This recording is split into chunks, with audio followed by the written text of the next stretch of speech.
Welcome to Mac Power Users. I'm David Sparks and joined as always by your friend of mine, Mr. Stephen Hackett. Hello, Stephen. Hello, David. How are you? I am doing well, my friend. We got a little bit of housekeeping, though, before we get to today's guest. What's going on? Yeah, so Relay, the podcast network that we're on, that I own half of, turned 11 years old this past week, which is just unbelievable. You may remember that last year we did a live show in London. We got to meet some MPU listeners there, which was really cool. Year 11, a little less, fewer fireworks when you turn 11 than when you turn 10, I guess. But Mike wrote a really nice blog post on his site, and then he and I did a Q&A over on Departures, which is kind of like the special event feed on the Relay site. So go check that out. And it's been an amazing run. We have many more years ahead of us, we think, and it's always good to celebrate a birthday and be thankful for another year getting to do what we love. It's hard to believe you guys have been at it for 11 years. I know. Goes fast, doesn't it? I know. What's going to be really wild is when we celebrate 10 years of Mac Power Users being on Relay, which I think is coming up pretty soon. Yeah, and I think I'm right on the verge of 20 years of Mac Sparky. I'll have to look up when I did my first post. Yeah. Oh, actually, we have passed 10 years of MPU on Relay. It happened in April. Yeah. Wow. Yeah, it was an easy decision to move the show over. I mean, all my pals were here, and it was just really great. I think that was really good for the show. Yeah. Well, anyway, enough of that stuff, guys. What is the 11-year anniversary gift, though? Do you know what that is? I think it's Ubiquity gear. I think it's. Oh, okay. Well, then now I know what I got to buy. Okay, sounds good. Yeah. Today we've got a guest on the show. Welcome to the show, Stephen Benner. How are you guys? Pleasure to be here. Great, Stephen. You are coming in when we need you because Stephen is a guy who's working day to day with education and Apple stuff. Both Stephen and I have wanted for some time to get some focus on that topic, but neither one of us really felt qualified. And Stephen stepped up and, tell us a little bit about yourself, Stephen. So I'm the Dean of Students at Mineola Middle School. We're a school district on Long Island, New York. I work in the middle school, and we are grades 5 to 7. We are an Apple Distinguished school. Not only our school, but our entire district is Apple Distinguished. We are in the League of Innovative Schools, and our school is also a school to watch for middle schools. So we try to be at the forefront of education. And that's kind of why I wanted to come on to talk about what Apple's doing and kind of how we're plugging into that, and just to share some of the other work that our school district's kind of known for. Back in the day, after I left the Apple Store, I consulted, and I did a lot of my consulting in K through 12 and worked with several distinguished schools. But can you explain that program for people who may not be familiar with that term? Yes. So every 3 years, to become an Apple Distinguished school, you go through an application process.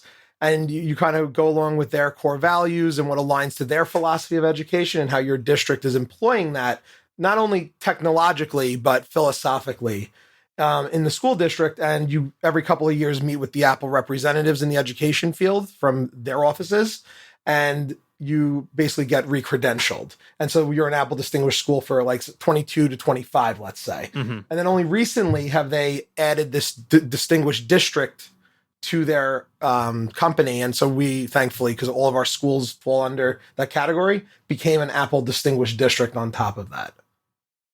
Yeah, so it's really a way for Apple to recognize and partner with schools who are using technology in compelling ways. I know, this was a long time ago for me. We were like in like the G4 days, right? Every kid was getting an iBook, and we're going to talk about Apple and education in more detail in a second about what specifically y'all are doing. But before that, how I want to hear a little bit about how you got into this. How did you end up working in K through 12 in technology? Is that something you always wanted to do, or did you kind of fall into it? It's funny, actually. No, I almost didn't graduate high school. I went to my parents got me through, but I wanted to be a film major. So I bought a PowerBook, 17-inch, years ago in end of 12th grade. I wanted to be a filmmaker. I did start going back to college for communications. And then a couple years in, I kind of got the bug of education, not just like the bug of technology. And so I switched my major to social studies teaching, and that's what led me into the field. And now I do a lot of video production work for any school I've worked in. I was a teacher for social studies for years, and then I moved up to administration. And one of the attractions to Mineola was, of course, that it was an Apple Distinguished District, because I was always the rogue guy in my other districts on a MacBook, rigging Wi-Fi out of the Ethernet, those kinds of things. But I always made my point to, use my Apple stuff. And when I saw that Mineola was an Apple Distinguished District, I applied here and luckily got the job. But really, it started from video work. That was my passion, and I still do a lot of it. My daughter did the same path. She got herself a film and TV degree. Now she teaches high school, and same thing. She got into education like halfway through, but she brings all those skills over. And I think that's probably totally irrelevant to the show, but I'm a dad, so give me a little break there. My whole job is giving parents breaks. Don't worry, I'm good at it. Maybe Jim will just cut that right out. I don't know. But yeah. So were you always an Apple guy, or did you come in to get the film editing, nonlinear stuff? In like middle school, so that's like the 90s, right?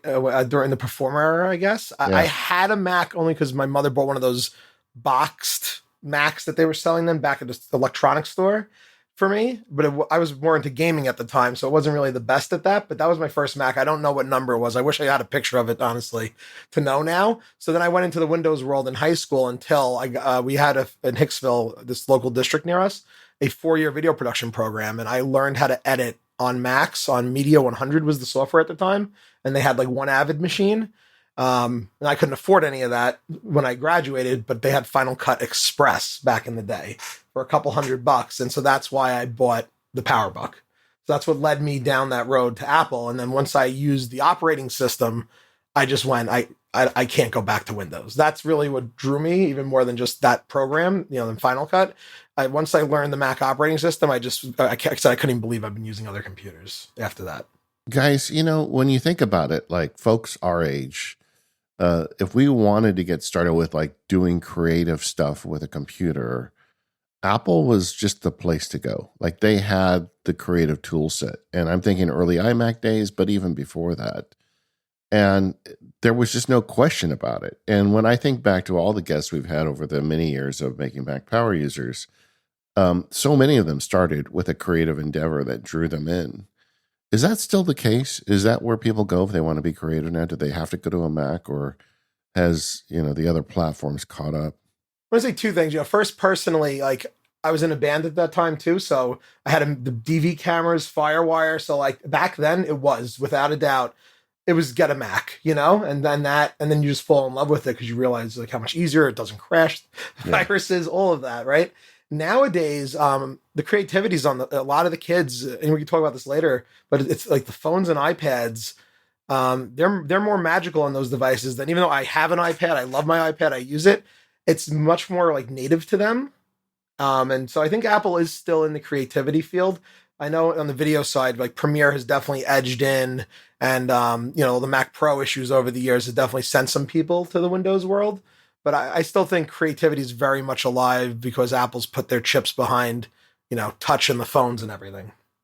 Yeah, that's a good way to look at it. It's the mobile devices. They're still doing it, but they're doing it with the mobile devices.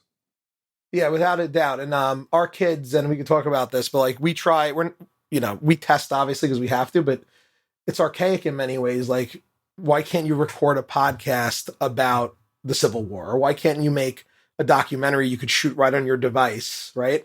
And present to your class that, hey, I cut a 1-minute iMovie and it's like a travel blog about like Afghanistan, just to talk social studies. But that's an example of like what we push in our schools. How do you make these things come alive rather than just regurgitate answers onto an exam? Amen. Yeah. Okay. We're going to get to that stuff. Before we do that, as a Mac Power Users guest, we have a section that I'd like to, let's just name it this, Stephen, the bona fides. Because you come on. And you're on Mac Power Users. Let's hear about your Apple gear, Steve. I, like many of you, couldn't wait to get my hands on the M1 Max MacBook Pro when it first debuted. So, day one purchase, and I that is my primary device. I do use it at work and on the go. The school does give me a MacBook Air, but because I do a lot of the video work, I really am RAM hungry. So I have a 32 gig machine, 2 terabytes, the full chip, and I use a 5K and 4K ultrafine from the mid 2016 days. Sure. Because those were my personal ones, but I brought them to work just because schools can't afford high DPI screens, so I use my own for that. And then at home, because of you, actually, David, you convinced me to buy an M2 Max Studio baby. once. Because you were like, I want to get one of the MPU episodes. You're like, well, an M2 is an M2 is an M2. Like, they're just as powerful, So I was like, you know what? I was doing the Steven thing for a while. I was using just the laptop, going back and forth at home and I said, you know what? I'm doing it. And I bought the studio, 2 studio displays. I have a Thunder Bay Mini 32 terabyte RAID with 4 8 terabyte Samsung SSDs. I think also because of this show, because too much HDD spinning noise and hard disk. So I bit the bullet, and it was the best decision I ever made to get rid of, the spinning disks. Oh man. Okay. First of all, welcome to M2 Club. I still love mine. I had I looked at another girl earlier this year, but I didn't change. The M2 is just such a great computer. I'm in it till at least M6, and this thing just kills it, man. I hope you enjoy yours as much as I enjoy mine, if I inspired you to buy it. But Thunder Bay 32 Mini RAID, what are you doing with 32 terabytes? So this goes back to like my movie days years ago. Okay. Outside of filming my band and like local stuff I did, I also was into using Handbrake, and I had a huge DVD collection. I used to every single episode of TV shows rip. So all my I don't know how much I use it much anymore with casting to the Apple TVs now with everything streaming, but I have all of that and I don't want to get rid of it. And now plus all the video work I do for the district, and I did a lot with my church. I just accumulate video files and I don't want to get rid of them. I just feel bad deleting them. So I'm up to that right now. How does that Thunder Bay work? I mean, so it's SSD. So is there a fan at all in it? There is, but so I did buy the regular Thunder Bay, the bigger one, but it was an 8-bay unit, and because I just wanted the most space, and I filled it with hard drives. It was just too loud, and I couldn't do it. It was the loudest machine. I replaced my Drobo because that company, went under, and it was just the fan in that thing, and the enclosure just was too loud. So I sent it back, and they were a very great company. They said, would you try something else? I said, absolutely. So I switched to the Mini, and I said I just bit the bullet, and Samsung just released the 8 terabyte version, so it was just 4 of them, but it's in a RAID, and it's pretty quick, like 1,500 megabytes a second. So it's not like internal, but it's way faster than a normal RAID. And and per terabyte, way cheaper than what you'd pay Apple. Yeah, I need a 4 terabyte machine next, though. That's whenever I do that, it's gonna hurt. Yeah, that's one of the reasons why I'm keeping my M2, because I have 8 terabyte, and it's like I want 8 terabyte more than I want speed at this point. It's fast enough. I just don't want to give up that extra storage. Yeah, that and RAM are my 2 biggest things. Like I have 32, but when I get like long videos, it sometimes not chokes, but you can see it starting to slow down a little. So I'm going to go higher on the RAM next time too. That was my mistake too, is I bought RAM 32 gigabytes like you. It wouldn't have cost that much more to increase it at the time, but I didn't realize how much I was going to get into running AI models and stuff. In fact, they didn't exist really at the time, Right. And that is now the reason to get a lot of RAM, stuff like that. And so whenever I upgrade this, I will be upgrading the RAM too. So you've got 8 terabyte 6. Hats off, brother. I think you qualify. Your bona fides are proven. What do you use an OWC dock for with it? There's so much I/O on the M2 Studio. What do you need more? That's just I was an impulse purchase on an M1 Mac Mini. Okay. And so I bought that, and I had the laptop kind of docked to it over the years, so it's a leftover. Yeah. So now the Studio has plenty of ports on it, but I have it still. So yeah, makes sense. What about iPad? You said you have an iPad? Yes, I have an M4 iPad Pro with the keyboard and pencil.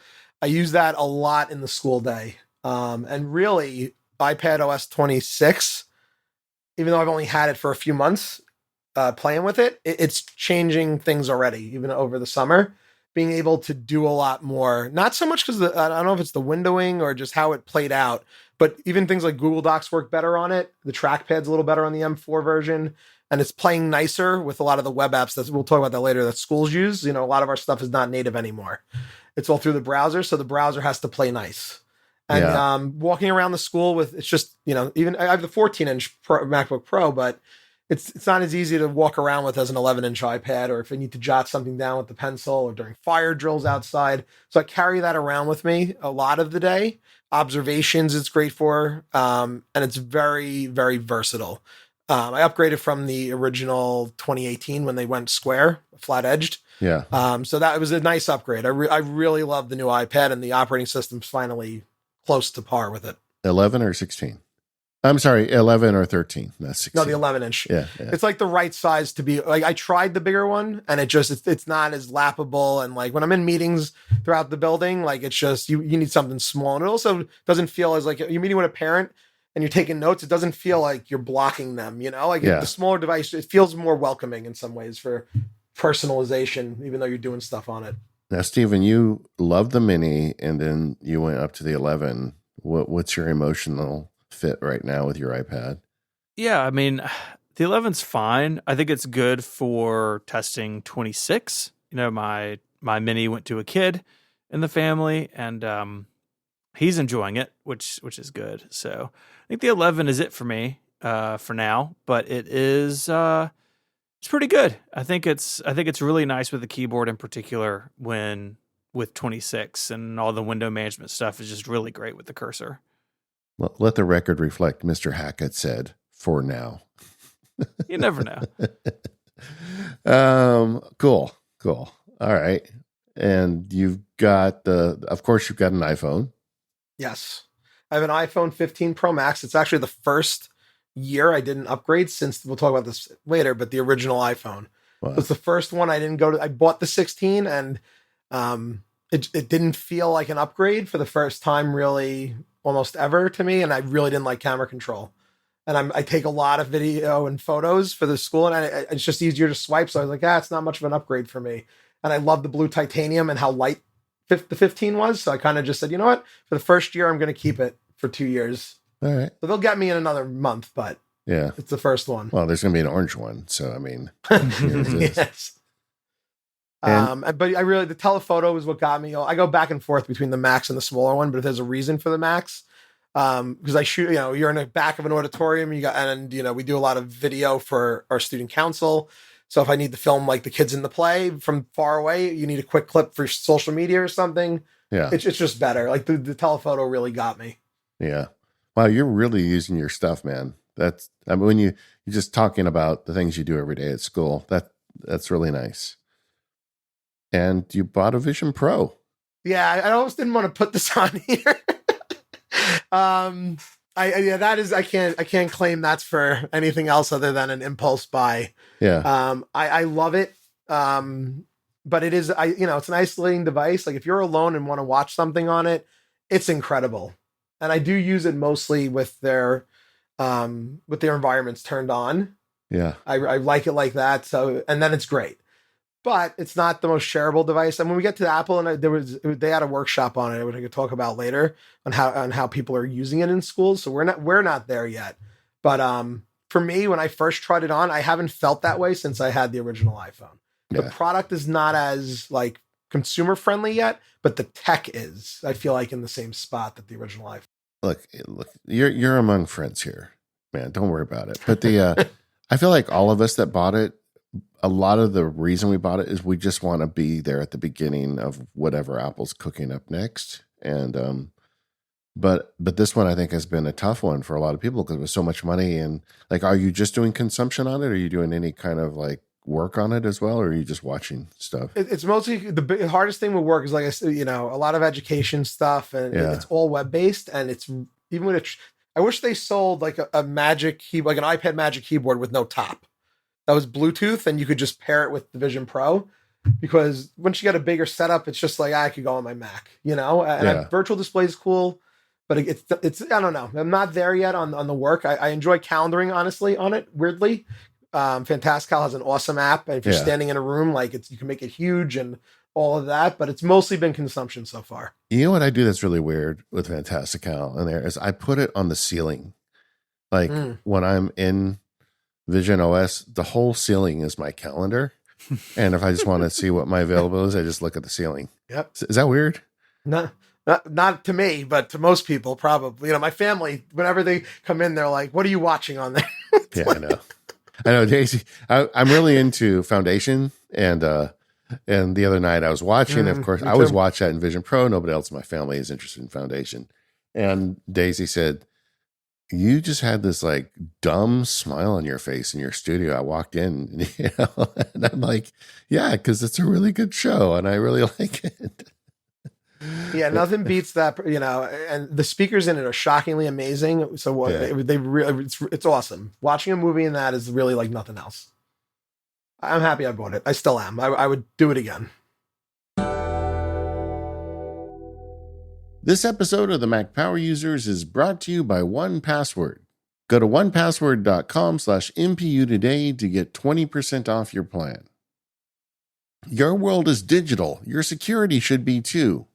There's simply too much at risk, gang. You need to have a solid digital security plan. And for 1Password, security isn't a feature, it's their foundation. I was there at the beginning. I met the founders of the company when they were first getting started. And over the years, I've got to know the team at 1Password. These guys obsess over protecting you.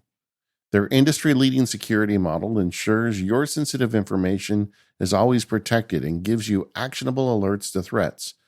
Their system is ingenious in that your information is protected. They can't even see it. And it's all secured and at your fingertips. Don't choose between security and convenience. Manage all of your information and credentials in one place. And the family plan is excellent if you've got a group of people. You always do a lot to take care of your loved ones. You're putting locks on the doors in the physical world. Your 1Password family account puts locks on the doors in the digital world. Protect them online too with an easy-to-use family password manager. And it is easy to use. My wife and kids have been using it for years. They totally get it. Security is complicated. 1Password isn't. It makes it easy to create unique and strong passwords. It lets you share passwords with confidence and gives you insights to your system at a glance. Their Watchtower is the best. It scans your saved items and flags known data breaches, weak and reused passwords, and websites you use that support passkeys. It's looking out for you, so you don't have to. Look, it's trusted by industry experts. It's used by so many companies. Why not protect your family as well with 1Password? Go to onepassword.com/MPU today, get that 20% off, and start protecting you and your family. Stephen and I are both 1Password subscribers. Go check it out. All right, Steve, time to get into the meat of this episode. I'd love to hear what y'all are doing in your school district with Apple hardware in the classroom. I'd like to start with the hardware. I know some school districts, younger kids may have iPads, older kids may have MacBooks. What are y'all doing? Yeah, so we are 1-to-1 iPad from pre-K to 12. And so it's across the district. And this is pre-COVID. We were actually, in that respect, sadly on the tech side, like ready more than most places, because before my time, I've been here 8 years. Our district's been iPads really since like 2012, 13, like maybe even earlier than that. Like it's been a long time. So every single kid in our district goes home with an iPad. They bring it to school and do most of their work on it, except for reading novels, handwriting essays and stuff. We are very well adept, from our little guys all the way up, at using the technology and leveraging it, more importantly, for learning outcomes. And I think that's where a lot of districts struggle, because there was a push like 10 years ago, or maybe 15, for these smart boards. So it's great to have a nice screen in front of the room, but all teachers were doing were just, you turned it into a chalkboard, basically. You could write on it, but that's not any different, right? Giving a kid a device where they could be creative and they have literally the world in their hands, it really changes the game. They all have OtterBox cases to try to keep them from cracking, but they're 12, so no matter what OtterBox could do, kids can crack them. But we give them all that. Our high schools actually getting the Logitech Crayon next year in 8th grade. They're doing a new pilot program there for note taking with Notability. So that's going to be the first grade getting the Logitech Crayons as well. So being the middle school, we are in the middle. So we get the oldest iPads as the kids move up. They get new ones, certain grades. Sure. And so for the first time, we're getting the USB-C ones coming into our 5th grade. So I bought some chargers for our teachers and everything, just because you want to keep for them, because we're gonna have 2 different chargers in the building because we're still on Lightning for 6th and 7th grade. Our teachers get iPads, and then our admin get MacBook Airs. And so this is what I was talking about before. I do use my personal MacBook Pro, but for the first time, now that they're the M4, I'm toying to the district like, hey, I think it's time, I could leave that at home. It's powerful enough to do all my video work on it too, So that's the spread of technology from Apple. We do have Windows computers still, sadly, for our desktops that connect to the boards, like in the rooms. And we are a Microsoft email school, and then a Google Workspace school. So we have a triangulation of Apple, Microsoft, and Google, but our primary hardware for learning is Apple. Okay, so the first question, and I know a lot of people are going to ask this, is how much more does it cost to do iPads than Chromebooks? It feels like Google kind of owns the space because they made it cheaper. How did you guys get through that math? So that's definitely like just buying an iPad, an education is $299. So I don't think it's that far off from a decent Chromebook, and that's part of the process. If you could last 5 years with an iPad, which the new ones can, without a doubt, you amortize that cost, and you're not worried about they're not breaking as much. And if they break, it's only because of accidental, damage. Yeah. And that'd be on, the parent anyway, if something like that happens, because, this kid accidentally dropped it or something. The device itself lasts for a long time. iPads really do hold up for the most part. What we've noticed, I just personally, I've seen with the kids is storage over time builds up. Definitely the battery over time, when you're getting into the later years. But generally speaking, the iPads are a pretty tough device. Yeah, I mean, the other advantage I have talking to people that in your line of work is troubleshooting. It's a lot easier to troubleshoot an iPad. You delete the app and reinstall it. You reboot the iPad, and if it's beyond that, you give it to Apple. And with Chromebooks, which are a form of a PC, there's a lot more ways for things to get broken. Oh, without a doubt. And we have Chromebooks also for certain apps don't work on the iPad or whatever. So we do have Chromebook carts, and they come back no matter how diligent you are without keys and stuff like that. And it's just the iPads, we don't have that problem. And also the iPad is not, I know a lot of people want multi-user support, and I understand that because it's definitely easier. If a kid picks up a Chromebook, they can just log in. But when it's your iPad and it's your account, you kind of care about it more in some way. So I think there's a benefit to that. I don't know if that's Apple's motivator behind it, but that there is a benefit. All right, your account's on here. You are logged in. It is only you. It is your iPad. So don't go spinning stories that someone else did something to it. There's a part of this to me that's really attractive, thinking for education. We had a guest years ago, Ian Bird. He's been on the show several times. He is an educator as well. He teaches teachers, but he got himself an iPad Pro, and he told me, I think it was on the show or offline, that he said he looked at the iPad as his management device. He did hard thinking work on the iPad, and if there was something he couldn't do on the iPad, he would look at that as something he could offload to hire somebody to do for him. And I think there's something to the iPad that encourages that. I can't really put my finger on it, but that's just me kind of rambling a little bit.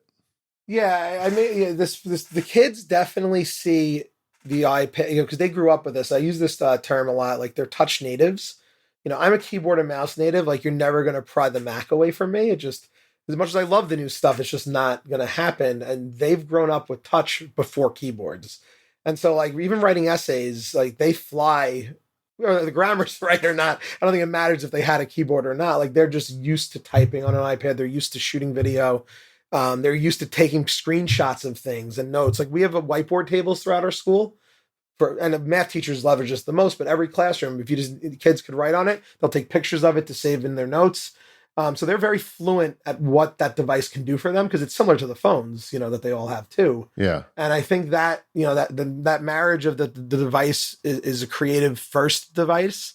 It changes, like you said, like their mentality behind what the device can do and what it's for. So because you said it pretty quickly. So the kids are they're typing on the glass keyboard. Is that what they're doing? Yeah. Some kids buy their own case and like they'll have a keyboard case, but 90+%, our OtterBox cases are not attached with keyboards because we find the kids don't really want them. And they get along just fine typing on the glass. Because that was when I first came here, I was like, oh, what weird. We don't have any, keyboards, and it's not a problem. They're very adept at it. And I think that's something really the kids growing up now are going to be AI natives and, voice first. It's going to, the technology has pushed forward what schools have to do. And it's our job to respond accordingly and try not to live in the past. Stephen, I think you and I should do like a little MPU challenge and just like try to use our iPads without a keyboard for like 2 or 3 months. I'm serious. No, because we got a show we're going to do later. Because, look, the whole equation on the iPad is changing with iOS 26. For folks who haven't gotten the beta, it's way closer to a Mac once you get this installed. I personally was at a very happy place with the iPad, and now I've got to recalculate what it all means. Mm-hmm. But I'm thinking about these kids. Maybe I need to be like them and just treat it, dump the keyboard and see if I can get by. I don't know. I think you walk into a classroom now and what you want to see is people working together and collaborating and a teacher being more of a facilitator and guiding people and letting, kids go at their own pace and soar. And these are all like modern skills. And you'll see kids just talking into their iPad and dictating instead of typing. And that's not just an accessibility thing, which is definitely huge for our ENL populations and special ed populations. But I do it all the time on the iPhone now. I think dictation is great. Siri's a different conversation, but I think the dictation on the Apple stuff has gotten so good. And the kids use that all the time too. And I see that a lot in the classrooms. I'm going to try it. I'm going to try and be like Steve's kids. I'm going to try and go keyboardless for a little while. I'll report in. Yeah. I think it's an interesting experiment. It does make the iPad much thinner and lighter, especially if you're coming from the Magic Keyboard. The thing is pretty beefy. Steve, I did want to back up 1 second. You mentioned the Logitech Crayon for iPad. I know that is a Apple Pencil alternative. It's noticeably cheaper than the Apple Pencil. But how does that stack up, and why do y'all choose that over the Apple Pencil? So I think price is definitely part of it, but also they're flat instead of round. We etched.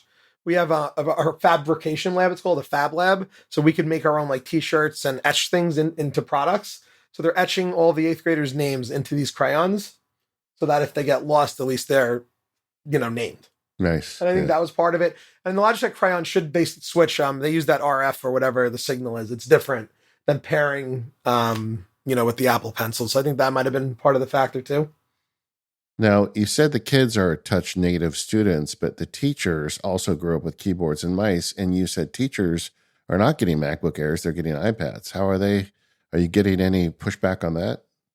It's not pushback, but for example, even this morning, we had a curriculum writing session, and if the teachers, you could bring your personal device, or they ask for Chromebooks more likely because you're working for stuff like that. You're working more document heavy, web apps, things like that.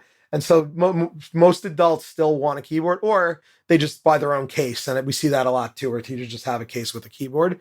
But I would say that's about 40 to 50%, maybe even less. A lot of our teachers use it, and a lot of our younger teachers now coming out of college are pretty adept with it, obviously. So over time that's changing, but I think if you gave teachers a choice, they would take a MacBook. But sure. It's a cost thing. You got to balance all of that.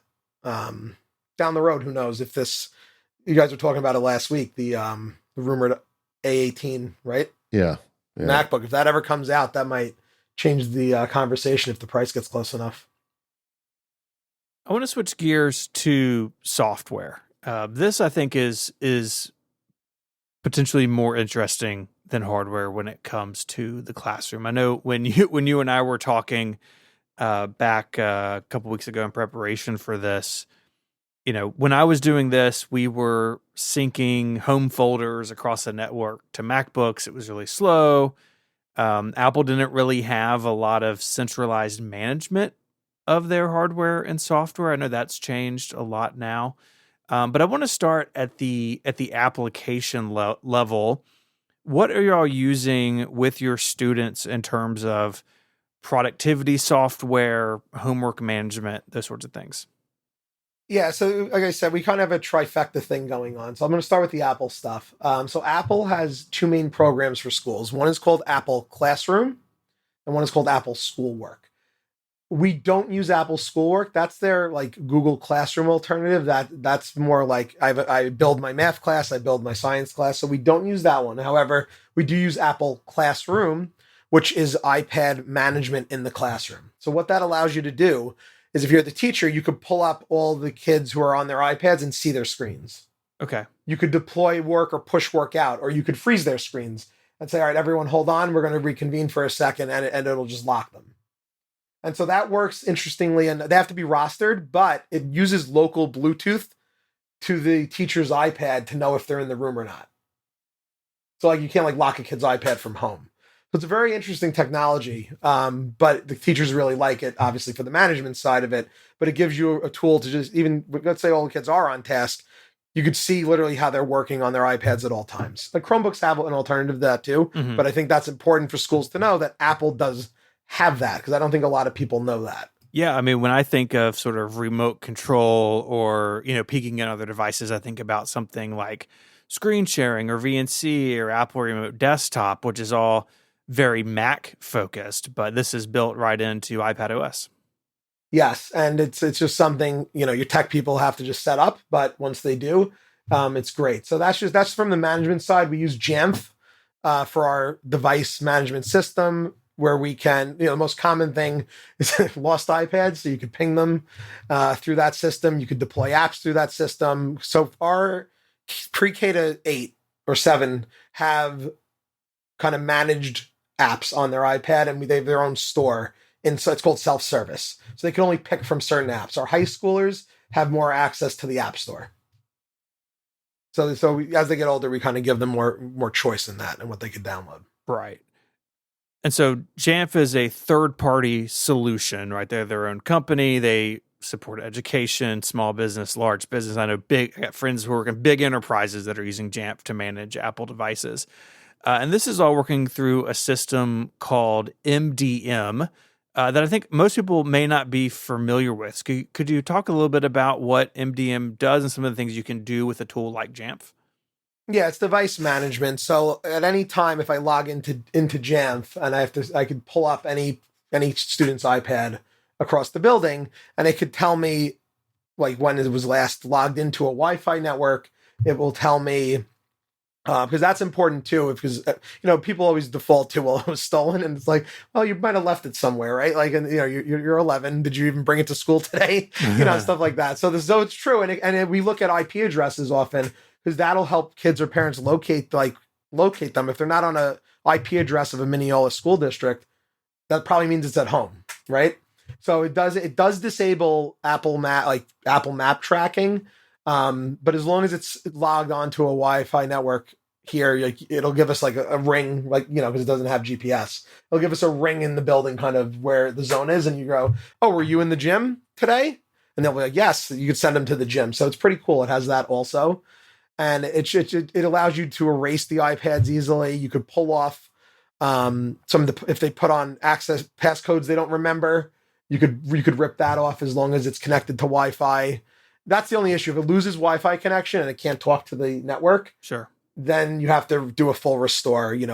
Old-fashioned way. It's in the Finder now. You have to plug it in and do the DFU mode. Yeah, I recently did that. My wife's a teacher, and they do not use MDM for anything, but they had an iPad they were locked out of. And I was like, well, let's DFU restore this thing. And, it's all still there. It is funny, very weird to do it in Finder, but there it is. It's still supported. So you mentioned a trifecta. We talked about Apple Classroom. We talked about MDM, But what are the students using in terms of their work? Right. So this is, it's age-old battle with Google Suite versus iWork, really. I, for the record, as a teacher I love iWork to death. I love Pages. I love Keynote, and even like Numbers. And it's one of those things where it sometimes still to this day hits a roadblock on the sharing. And that's why a lot of people here still default to our Google Suite of Docs, Slides, and Sheets. Yeah. And so it's not that we use all of the above, it depends on the project, depends on the teacher or the need. But Google's sharing, and I think for years, about 6 or 7 years ago when that really hit heavy, the collaboration features put that ahead of Apple's in a lot of people's minds. And Apple has without a doubt made strides, but even now, sometimes, you hit share, you go to send it to someone and it hangs and you don't know why that happens. Whereas Google, you could put in 20 people and it never chokes on the sharing. And that's just something I'm hoping Apple keeps moving forward on, because I think their apps are better, like bar none, I really do. It's just the service side of it. So we find ourselves still a lot using Google web apps. Well, I mean, there was a time when Google was the only company that could do web sharing, and that's not true anymore, but they're still the best at it, like in this space, I'm sure.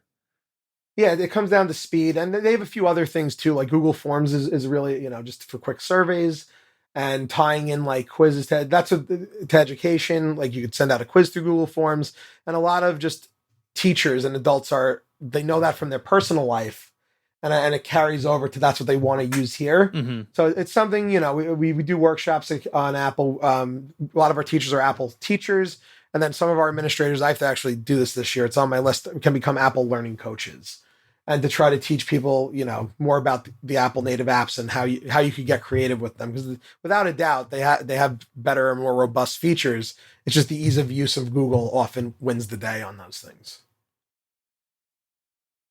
What about more creative work? I mean, I think that's one thing people look at Google Workspace, Google Suite versus iWork, and you think, gosh, I can make some really nice looking stuff in Keynote or Pages, do layout things. The Google Suite, while some of that is true there, it's definitely not quite the same. And so when you have a teacher or somebody working on a more creative project, do they tend to lean towards iWork or other tools kind of based on what they're doing? Yes, we have a couple of really creative projects in our school district that we try to get our kids involved in civics in the community. We have something called National History Day, which is a national project across the country, and a local, it's called PSE&G Challenge. They're a local energy company and talk about sustainability and the environment. So those are like big projects our seventh graders do, and they have to make videos with it. So we definitely leverage iMovie a lot for that.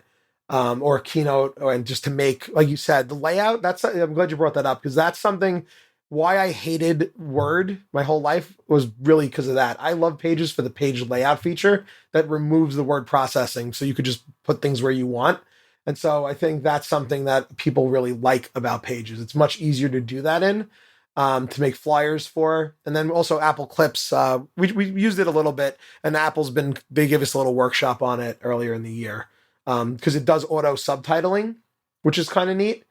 And that's something that, because we have a dual language program for English and Spanish students to learn the opposite language, which is really cool. And that's something that teachers can leverage in their classroom to automatically subtitle some of the stuff. So that's pretty cool too. My wife works with a Windows computer, and recently she was showing me, she had a Word document, she wanted to drag an image into it. And I watched her and I realized that process is still terrible in Microsoft Word. It's like, they still haven't fixed that. Yeah, even the guidelines, any Apple program, Keynote or Pages has guides. When you drag something in and the stuff just moves around it properly. I don't know how else to explain it. Like, it works the way you expect it to. Whereas in other apps, you drag something and it still takes those apps time to like re-render and stuff. I don't know. It's just old code base or something, but Apple's is way cleaner and way nicer to deal with media. They all are, all their apps. All right. So creative stuff. You mentioned earlier that you shoot a lot of videos. Are the kids doing that kind of stuff too, like multimedia things? Yes. So outside of the like projects I was talking about in the classroom, our kids, and I put a link in, you guys can put in the show notes. We have different YouTube channels. our kids, and we have something called a pad caster, PAD caster. Okay. And it's basically a tripod rig setup that you buy from this company. They put all the stuff together and you insert an iPad into the top where normally a camera would go on top of the tripod, I'm sorry. And it has a microphone and you could put all different attachments to it. It's really cool. And the kids go around the school and film our news segments with it and some other videos. And all it is to them is an iPad, and you hit record in the camera app and it works. They have their own app, which we've played with, but it gets a little more complicated. It's like a professional, more video app. Over the years, the struggle was honestly audio input. So you plug, because sometimes the iPad just doesn't recognize when you plug in microphones into them. So I am also thrilled that in the fall, you can now select and harden whatever the audio input is that they finally added. So that's going to be huge for us. And because whenever the kids come back and I pull the video off and I'm listening and we're sitting down and it's like, the mic wasn't actually recording. You could tell right away, it's the iPad mic versus the real mic. Yeah. And you could fix it in post and as best you can, but it's not the same. So that's something like, it took Apple a while, but I'm glad that that's finally there. That's a really big feature for shooting like video because you need good audio. If you don't have good audio, it's not going to make any kid want to sit down if they can't hear it, and watch what the kids are making. I know one of the very hot topics right now in education is artificial intelligence. Like, how do you incorporate it in a way that makes sense? And I was curious with respect to using iPads as a platform. Does that give you a leg up or a leg down? How does that kind of fit into that whole equation? So AI, we're trying to be both at the forefront of it, but also do it both ethically and properly. We partnered with a company on Long Island called Kidoyo, Kidooyo, that makes traditionally coding challenges. It's similar they have sprites and it's block-based coding language. So that's why we were partnering with them in the first place. Awesome company for coding. They developed with ChatGPT as the back end using what they're calling DATs. And you would create like a DAT for let's say finding primary sources in school, right? And you could ask the AI, find me 3 primary sources on like I was saying, the Civil War. And it'll spit it back out to you. And so what that does is it sandboxes the student data. So that way they're acting as a middleman and the data doesn't go to ChatGPT. And so you're not violating ed law. It's called Ed Law 2D. And that's a very important law that we're not sending student data to these companies. Sure. And so Kidoyo is very, very strong on student data privacy. And so the teachers can build individual mini AI bots basically to service their needs. We have one that's called the distinguished debater, and it allows kids to go in and debate the AI and try to prove it wrong. We have you can make rubrics out of AI. So we've had several professional learning courses for our teachers last year and now this year on how they could use AI, and also again do it through our partnership. Plenty of people could use ChatGPT still on their own as long as you're not inputting any data, but it's just a safer way to do it, and it targets it because and we're learning prompt engineering is honestly a skill set in and of itself. So we are educating ourselves on as we go and trying then to educate the kids, and learning how to prompt engineer is becoming very important. Yeah, I don't envy you. I just feel like it's such a challenge right now, and I mean, education is always looking to reform, but now suddenly it is pushed into it with this technology, Yeah, I don't think I answer your question about the like iPads versus not. I don't think none of the school iPads have Apple Intelligence yet. Yeah, because the chip's just not there. So like, on that respect, it's no different. It's really just like you said. The challenge is there, but like our superintendent would say, it's a tool like a calculator, right? Like I don't need to know specific names and dates of things anymore. Yeah. Because I could look them up. What I need to know is, am I a critical consumer of the media, of the technology, right? And so that's the skills we push. Yeah. And even just like, it seems to me like a natural outgrowth of this is almost like going back. I mean, I'm not an educator, so please everybody just take what I say with a grain of salt. But like, if you go back to the old days, like, the Greeks, or even like the early days of Oxford, you got up and you presented your ideas, you defended your arguments. It's like, maybe we're just getting away from everything gets down to a written essay, a paper, and now it's about you verbalizing and talking through your points. I don't know. Yeah, no, education systems reflect their society, and we're for most schools still, they're built on the Industrial Revolution. Yeah. Rows and bell schedules, honestly. That comes from the clock and factories, you know? Yeah. And so we're trying to, all our classrooms are collaborative learning spaces, and you try to get kids through the technology, and that's why we leverage a lot of web apps, because you could do math now and it could adapt to you, right? If I'm a little below grade level, it could give me problems to raise me back up. And that's kind of the stuff we're looking for in tech these days is how do you personalize the educational experience rather than make it uniform. Man, I want to go to Steve's school. It's a great place. We have a lot of fun here. A related topic is coding in the classroom. One of my high school kids is doing a coding class this semester at her high school. She does not love it. But is that something that y'all are doing with your students? And I know just watching my own daughter, it's all web-based. It's not sitting down in front of an IDE. It's gamified and fun. How does that show up for y'all?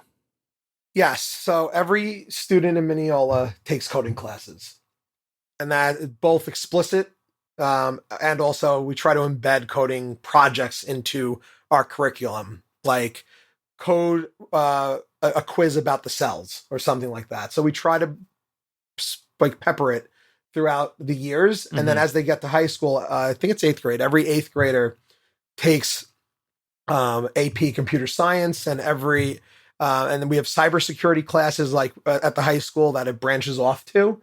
But regular coding, like you said, like you were saying, your daughter takes, it's most of it what we do at our level, the 5th to 7th graders, it's building block coding. And they make games out of it. They make sprites that they can move around, quizzes, things like that. But it's a lot of fun. It is all web-based. It's that same company I mentioned. It's Kidoyo. They're a great partnership we have. And it's something that it's fun, and it's not tricking them, but you really see kids come alive when they make, they made their own game. And we're using, AI is, this company does that too. So you're learning how to use AI to find certain code now. And we have something called a hackathon where our certain kids go into a club that are really interested in coding, and they like battle other schools to take over territory. It's like a Risk map, but coding based, and you kind of like fight the other school districts. It's really neat. So that's all through our coding like departments. This episode of Mac Power Users is brought to you by Ecamm. Ecamm Live is the leading video production and live streaming studio built for the Mac. It's great for streaming, recording, podcasting, and presenting. If you want to stand out from the crowd, you need high quality video. And with Ecamm, you can screen share, use multiple cameras, and even direct the show in real time with their live camera switcher. Ecamm is great for simplifying your video workflow because you can do everything with it. Get started quickly and have everything on hand to create whatever you need with video. A great example of this is Ecamm's integration with Zoom for members of the Pro level plan. Automatically send Ecamm Live's audio and video output into a Zoom meeting, webinar, or event, and add up to 8 Zoom participants as camera sources in your broadcast or recording. Plus, you can automatically create individual participant audio video recordings and add Zoom chat messages to your broadcast or recording as text overlays. And that's one of my favorite things about Zoom, this deep integration with what makes the Mac great. Using Ecamm in conjunction with Zoom is awesome, but you can do so many other things. You probably have other assets you need for your videos, like clips or titles or lower thirds. You've created those across the Mac in a bunch of different applications. Well, it's really easy to bring all of that into Ecamm. You can bring on interview guests. You can even use a green screen. Ecamm's members are marketing professionals, podcasters, musicians, church leaders, bloggers, and content creators of all kinds. To get 1 month free, go to ecamm.com/MPU. That's 1 month free of Ecamm Live at Ecamm, ECAMM.com/MPU. And be sure to use the code MPU at checkout. Go there now and check it out. Our thanks to Ecamm for the support of the show.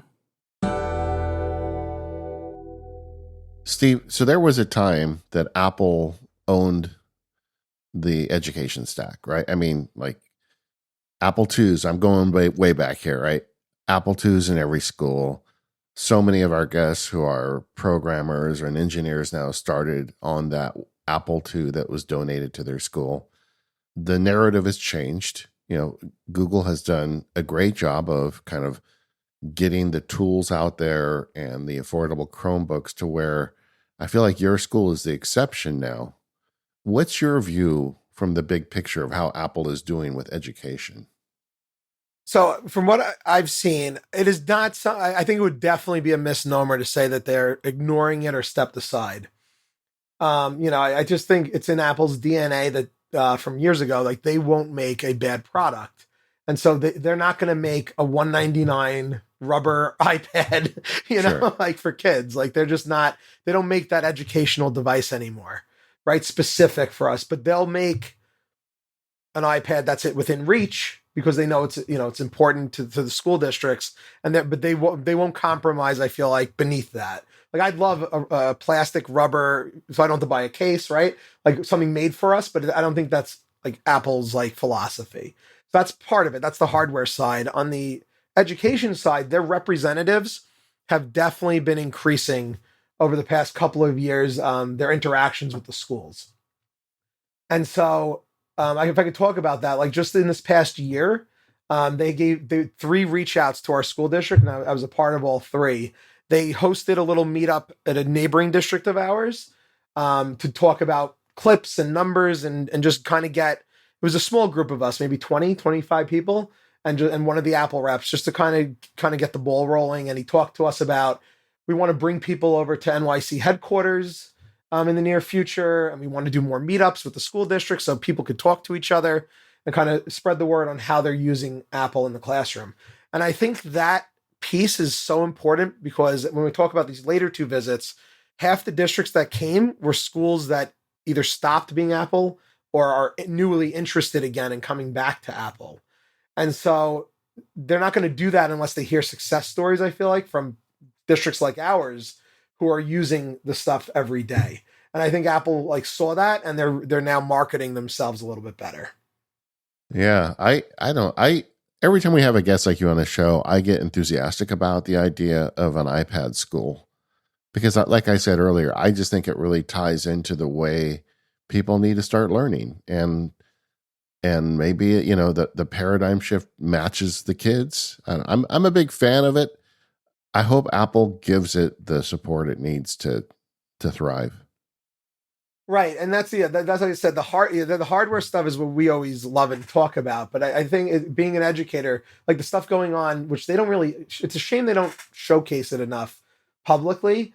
So like when I went to them in March, there was like 4 or 5 of them at Apple headquarters in New York City. I mean, that alone was a dream come true that I got to go there, and they gave a full keynote, perfect, like Steve Jobs level presentation to us for about an hour.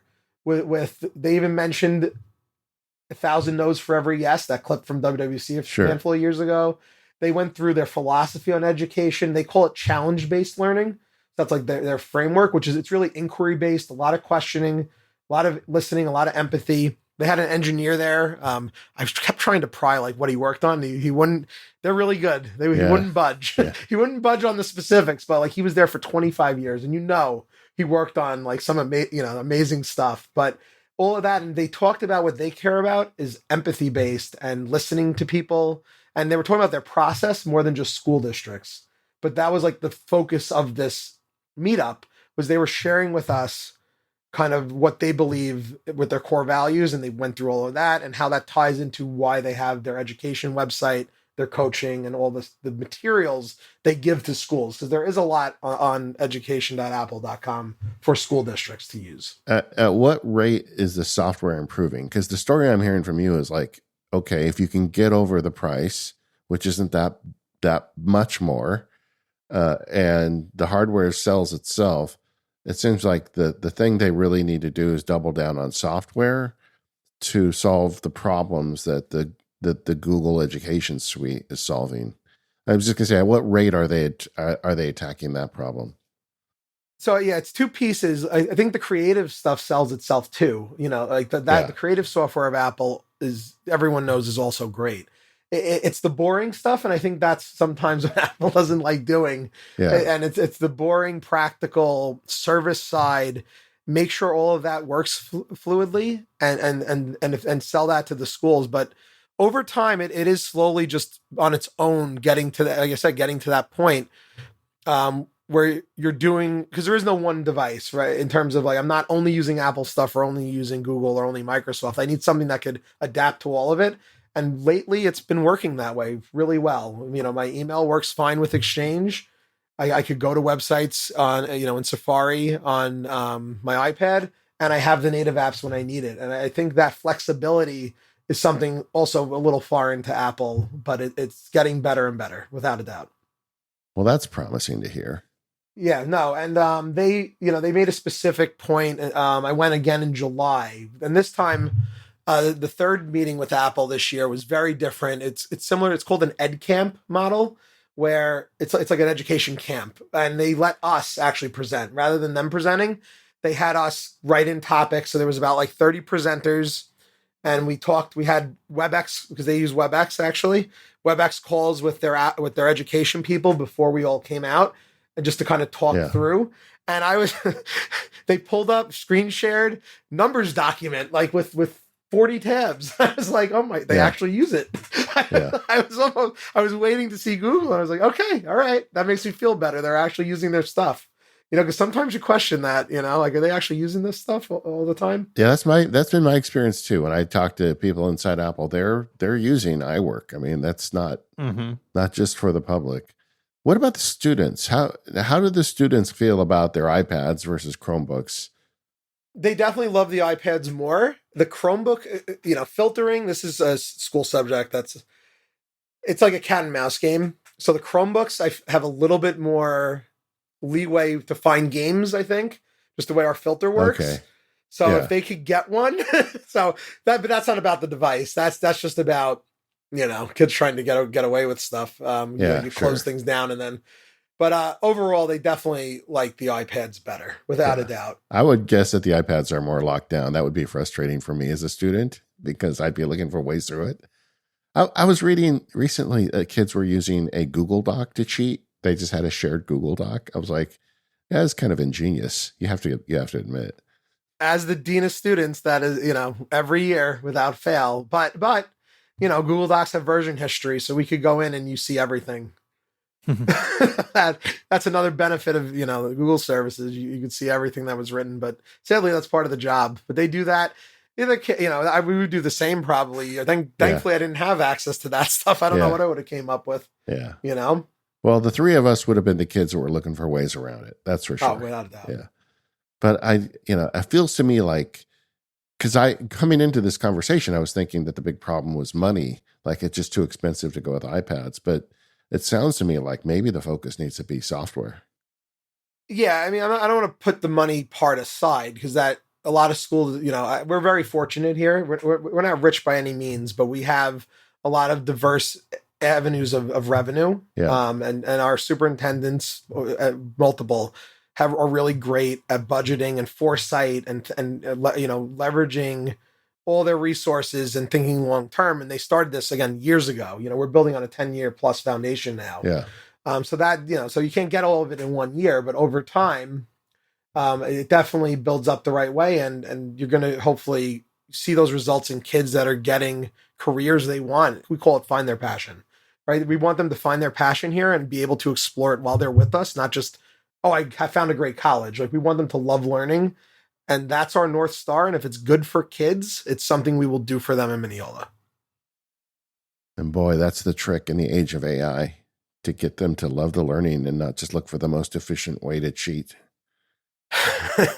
AI, our English teachers are definitely hit the first. They got hit the hardest so far on AI and plagiarism. That's definitely something we're combating. Us and a lot of school districts are developing a red light system, like when is it green? Use AI. When is it yellow? You should be cautious. And when should you not use it on assignments? Yeah. So that's kind of ways to kind of get through to the kids, because if they go to college and just cheat, but at some point too, horrible question to throw out there, but at what point do you not need to write anymore? Which is both scary and real, like, right? Like at what point is the skill set going to change? It's crazy to think about, but that's, 20 years from now, where are we going to be? Yeah. No, I agree with all that, but I feel like kids need to learn how to think, and that's right. I agree. No matter what the tool sets are. And it's like, how do you figure, boy, I don't envy you. Like I said, that's tough, but sounds to me like you're on the job. You're figuring it out. We're doing our best. Yeah, Steve, since you're on the show, tell us a little bit, what are the apps you personally use with all your Macs to get your work done? I don't think it's anything fancy, but it's the practical, like big couple of apps like Fantastical. I don't know how I would live without it. That is definitely number one. Our day as administrators changes every single day, not just because we have a 6-day like cycle that we go through, but any day could be different. And that app manages my life. It's so much better than the stock calendar. It's something I love that company, and I will pay whatever they charge for Fantastic. Whoa. Don't, hey, just, okay. Yeah, I know. I send them feedback all the time on how to make it better. They listen, they respond. I have it on all my devices. I have it in the menu bar because it really, and I keep the calendar for our admin team. So all the events we go to and everything, I'm constantly inviting people. The only thing they need to do, copy and paste with people on it. When you copy and paste an event, it loses that. That would make my life a little better. But other than that, it is the best. I use Things, Notes, and Reminders in tandem, like together. Things is like my work app. Notes is like my personal stuff, and Reminders is personal. So I try to separate it that way, so I just don't mix up, my stuff really. But I love Things. It really keeps me on to like, what do I need to do today, and then what are my long-term projects? Another great macOS native app. So those are my top two, without a doubt. Preview, again, basic app, but it's something schools deal in PDFs. Mm-hmm. And that was one of my first draws to the Mac, because back then you needed like to pay Acrobat to do anything, right? Any kind of PDF editing. And that to me Preview is one of the best Mac app and now iPad apps out there, bar none. And it comes with everything, and it's great. Are you running the iPadOS 26 beta? Yes. And I'm using Preview. It's fantastic so far. Sometimes though, it's different is that in files, when you open a PDF, you used to be able to just open it like, I guess in Quick Look or whatever, but now it pulls you into Preview. So that's the only thing I'm trying to figure out, like, because you have to go back and forth and juggle a little more, but the app itself is fantastic. I'm a big Dropbox user. Yeah. And I have been for, I know they've changed their business model, but it's just rock solid, and I'm not getting rid of it. So you guys are running all these Google apps. Are you running Safari or Chrome as your browser? But the short answer is both. Okay. So I like Safari better. I use it for the tab groups feature. Really is amazing because I have all different school projects or departments that I have to talk to, and I make tab groups for each one, and it allows me to leave them, leave the web pages there, and I can just go back to whenever I need. But Chrome, certain apps just because everything's Chrome based on the web, they just work better in Chrome. And so I actually use both depending on, which website it is. But for bookmarks and like tab groups, I prefer Safari. And it's a better app, but Chrome is just, the world. And so I kind of balance and juggle between the two. All right. Well, we like to finish up these interviews talking about some of your favorite apps and services. What are the ones that bring you joy and delight? Yeah, my favorite app, like I said earlier, is definitely Final Cut Pro. I love video editing. It's in my DNA. Sure. And so that app, I was one of the few people, I wasn't making money off of it at the time, but when they transitioned from 7 to 10, yeah, I love the new one. I know it was definitely missing features, but the philosophy of a magnetic timeline to me is way better than all of the other systems. Maybe because I'm a prosumer, not I'm not working on Hollywood movies, but yeah. I love Final Cut Pro. And like iMovie, teaching kids how to use like editors like that, that's magnetic. It's easier to understand than you have to now move all your clips around. You just delete it and everything shifts over. In the last 6 months, I've switched from Final Cut to DaVinci Resolve just because of, for my business, that makes sense. And I have to admit, I thought I was a dyed-in-the-wool Final Cut guy, but DaVinci is really nice. I got to check that out more. DaVinci's, I played with it. I haven't done a full project on it. I should just do one and commit to it. Yeah. And so I use a lot of those apps, like, LumaFusion. I play with WeVideo's a cool web-based one that the kids could do without any storage issues. I'm not familiar with WeVideo. How's it work? It's web-based, so it's it's an education partnership. It's only Chromebooks, so we have to use the Chromebooks for that, sadly. But it's you upload your clips to Google Drive, and it pulls the clips right out of Google, so the kids don't have to clog up their iPads with the video and everything. So it's a web-based video editor. So it's not like it's better than any of the others, but that, again, it's a service piece component that kids can collaborate in the cloud on a video, and that's really neat. So that's a cool company too. And you've got a Pixelmator Pro on here. Yeah, I threw a bunch of just small things out there. Like their super resolution is great for things like logos that the school district. All of a sudden, you'll find an old logo you need to do, or you need to remove something. Like it's just from my background knowledge on things. I sometimes pull that up or pull up Logic Pro to edit. Even our bell system needs like certain recordings. I did that in Logic. Like these are all little things, but they're important apps to me, and they help me get day to day through. That's one of my favorite uses of artificial intelligence is the Pixelmator Pro feature, where you take a low resolution image and turn it into a high resolution image. I have fixed so many old wallpapers and things with that feature. Steven, I know you're an Adobe user. I'm sure, does Photoshop have that feature too? They've got something similar. Pixelmator's is better. So I keep it around as well, and I'm really curious what's going to happen with it because it's owned by Apple now. So, all right, so let's roundtable that. You guys, what do you think they're going to do with Pixelmator Pro? Are they going to incorporate the features into Photos? Are they going to just keep it a separate app? I mean, they bought it for a reason. What do you think, Steve? I hope. Well, what I think they're going to do with it is I think they're going to leave Pixelmator Pro around. Because it's not something that they could really duplicate in Photos. They might steal a feature or two like that. That might be one they take, the super resolution. But the rest of it, I can't see them complicating Photos that way. I'm more interested in what's their other Photomator, because I miss Aperture. I would love a more robust photo app from Apple on the management side of things. I think that would be really cool. I just don't know if that's what they're going to do. What do you think, Steven? Yeah, I think I actually basically agree with that. I think Photomator may get picked for parts for the Photos app or something a little more powerful, but I do think Pixelmator Pro feels like a standalone app, and I think they could integrate things like I think it's PXD is their file format, like integrate that with iWork and Final Cut and their other apps a bit more natively, because that is one of the great things about the Adobe suite is I can take something from Photoshop and drop it right into Illustrator or InDesign or the other way around, and it all knows about each other. So I could see Pixelmator Pro becoming a better sibling to things like iWork and Final Cut, but I don't see them taking Pixelmator Pro and shoehorning it into Photos. I agree. I think it's just too much for that. Like Pixelmator, you're talking Adobe. We offer industry certifications for Adobe for our high schoolers for the Adobe suite for the Creative Cloud. So we have licenses for that, and that's definitely the industry standard. So I could see Apple trying to cut in a little there, which I appreciate that, because I love Pixelmator, but I just don't see I just don't see them doing that. Like Photos is huge for schools now.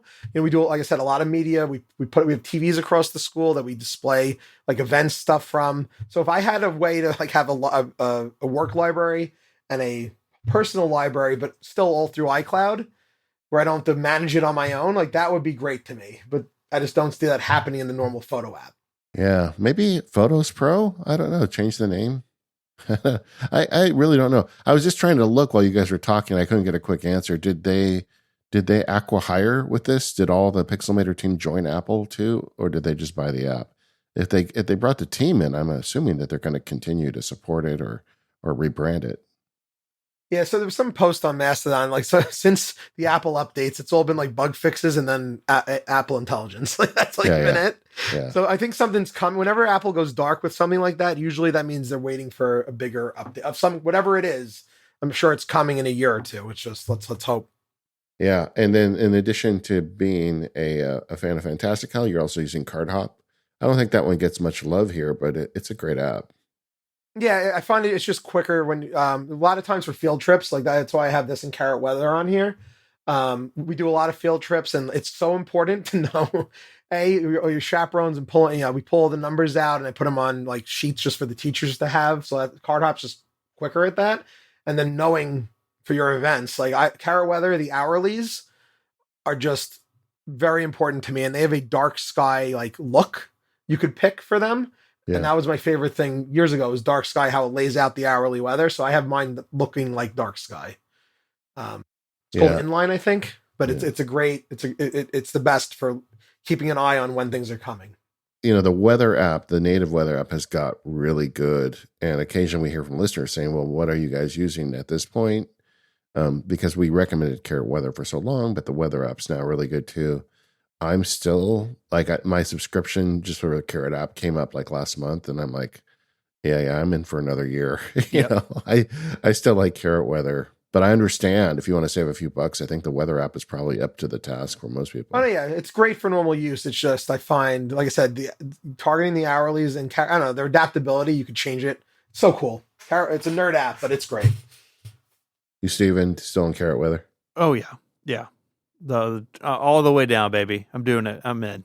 All right. Well, Steve, thank you so much you really brought a lot of insight to the show today about where Apple is in education, and always fun talking to a fellow nerd about this stuff. If people want to get in contact with you, maybe there's somebody out there at some school that, needs to get your help to push his district over the edge to get iPads. Where do they find you? So Mineola Union Free School District, we're the New York one. There's a Texas one, so make sure you pick the right state. At Benner Mineola on X, you could follow me on there. Or if you go to YouTube and just type in Mineola Middle School or Mineola School District, you'll find all of our stuff on YouTube. We have a lot of YouTube channels as well. Excellent. We'll put all that stuff into the show notes so people can find you. We are the Mac Power Users. You can find us at relay.fm/MPU. If you want to sign up to become a More Power User subscriber there, we'd love to have you. That's the ad-free extended version of the show. Today, we're going to talk to Steve about the original iPhone announcement. We've got some fun stories to share. Thank you to our sponsors, 1Password and Ecamm. And we'll see you next time.